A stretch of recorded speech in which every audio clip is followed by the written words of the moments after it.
doing it. I would point out that in 2018, Marco Rubio and I co-chaired a China Commission hearing, and one of the people we heard from was Mirabelle Turson. She had been arrested as part of this massive internment, tortured. She said, 60 plus women were all in one cell. They couldn't even sleep at night or in the day. They would come in for being tortured and would have to stand because there was no room. They took turns in moving away so some of the more elderly could recline. She said she was so horribly mistreated and electrocuted as a part of torture, the torture ordeal, and sexually abused. She prayed to God to die. And she asked her jailer, her torturer, why are you doing this? You know what he said? Because you're a Muslim and because you're a Uyghur. Plain and simple. And that is what we're dealing with here.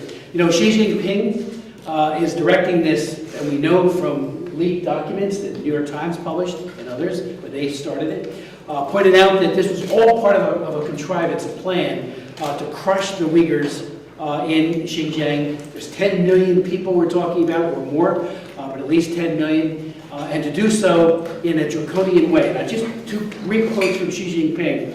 In one speech, he said, "The weapons of the People's Democratic Dictatorship must be wielded without any hesitation or wavering." He said that there has to be a smashing offense, obliterating offense. Crush people, and you do it with torture, and you do it with bayonets, and that's what they're doing. This legislation will be signed as identical, nearly identical to the legislation that I introduced, joined by Tom Suozzi, a good friend from New York, and 136 co-sponsors, bipartisan, and the Speaker gave her full endorsement to that legislation more than 17 months ago.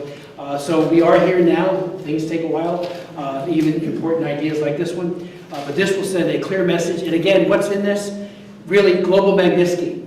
We will provide, when names are put together by the administration, and it will be signed by the President, to deny visas to those who are abusing, and also the ability for any of these people to do business with the United States or any of our banks.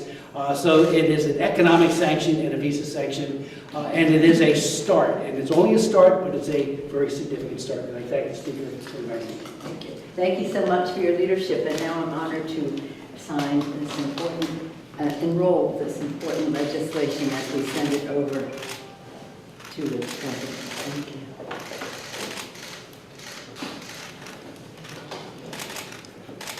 As soon as we wash these down, I will give you a check. Thank you. Did you react to last night, to what happened last night with the President? Just, if you don't. She's going to come back in.